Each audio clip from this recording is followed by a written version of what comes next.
Dos señores mayores, conversando frente a una obra parada desde hace 2 años. ¿Qué van a hacer? La culpa es de los mercados. Es que hemos vivido por encima de nuestras posibilidades. Mujer en la farmacia, con un carrito y en su interior un bebé recién nacido, quitándole hierro al hecho de tener que pagar el euro de la vergüenza.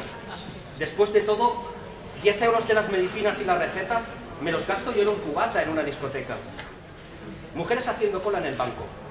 Hacen contratos de 6 meses y luego se ven obligados a despedirte. Pero si han quedado contentos, te contratan de nuevo al cabo de otros 6 meses. Es lo que hay.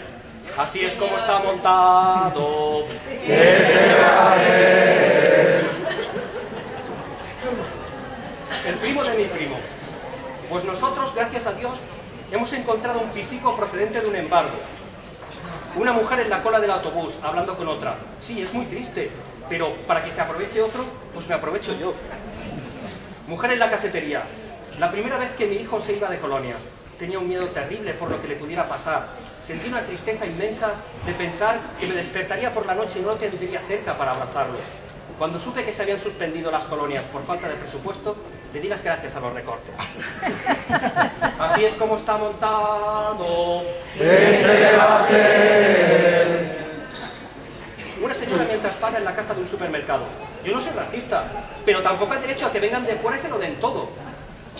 Todas las ayudas son siempre para ellos, responde un señor que tampoco es racista.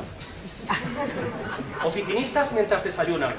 Es que pagan justos por pecadores. Claro, hay mucho abuso. Unanimidad ante una medida desfavorable impuesta por la patronal.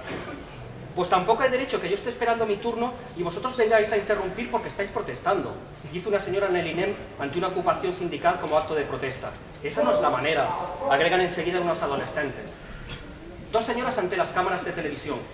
Ellos tienen derecho a hacer huelga, pero nosotros también tenemos derecho a trabajar, ¿o no? Así es como está montado. ¿Qué se le va a hacer? Pero bueno, si con el reparto de las papeletas de voto de las elecciones recuperamos un poco la paga de Navidad que nos quitan con los recortes, un funcionario de correos al resto de la cartería, mientras ordenan la correspondencia. Un obrero restando importancia a las interminables humillaciones sufridas en el trabajo. Pero bueno, después de todo, hay que dar gracias que aún tenemos trabajo. Unos viajeros incomodados por el retraso de su vuelo y la actitud irresponsable de la compañía aérea. Nos tuvieron toda la noche esperando. Se negaron a darnos explicaciones ni a proporcionarnos ningún tipo de alternativa. Y tras una breve pausa agrega, pero bueno, un hombre que lo ha perdido todo tras una catástrofe natural, después de enumerar las pérdidas y referir su estado de ánimo. Tras una breve pausa, pero bueno,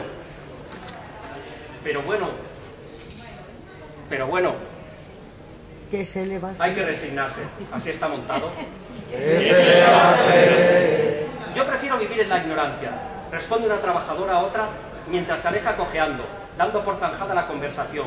Aún no se ha recuperado del pie que le aplastó un traspalé, pero se ha reincorporado al trabajo para no causar mala impresión.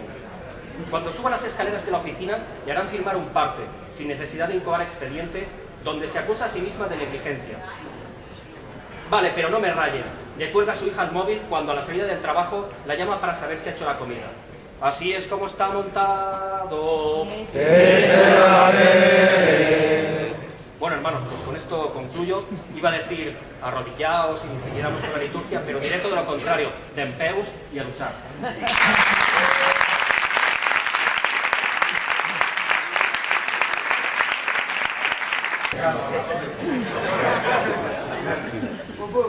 Encuentro con el Minotauro. En los límites habita el miedo. Minotauro, tarántula, escorpión, fantasma, bestia inmunda, sedienta de sangre. Miedo, miedo.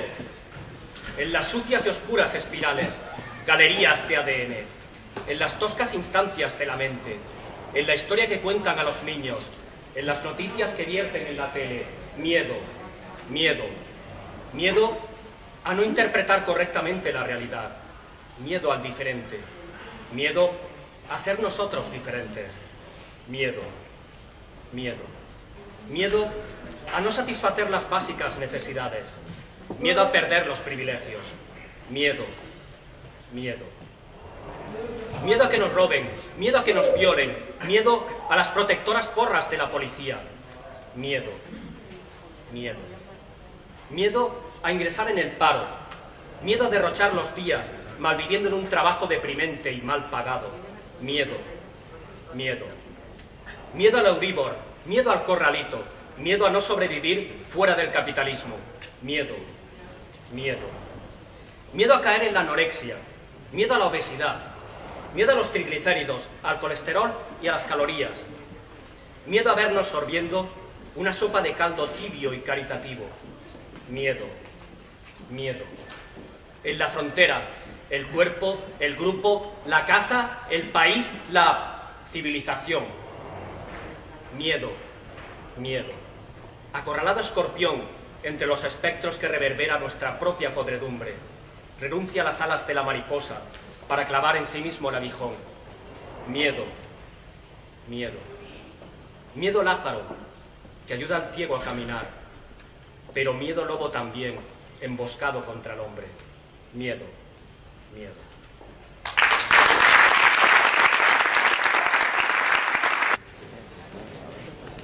Bueno, y ahora para celebrar, para todos los amantes del fútbol, ya que se ha instituido un Madrid-Barça eterno, voy a leer dos poemas simètrics.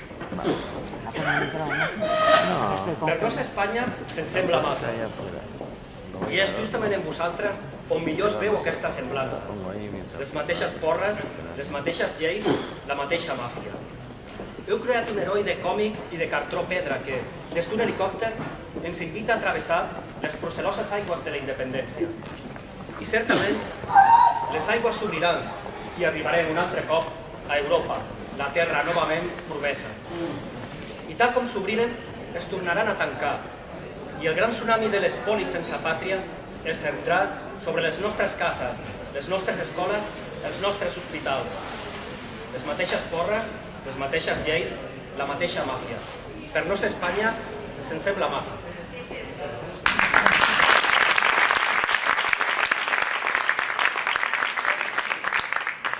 Y ahora el poema simétrico. La marca España.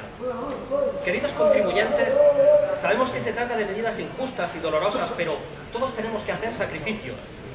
Que se joda, dijo Andreita, y el Parlamento prorrumpió en un estruendoso aplauso, y al rey se le disparó la escopeta mientras era sodomizado con un pene postizo por una de sus amantes más recientes y sofisticadas.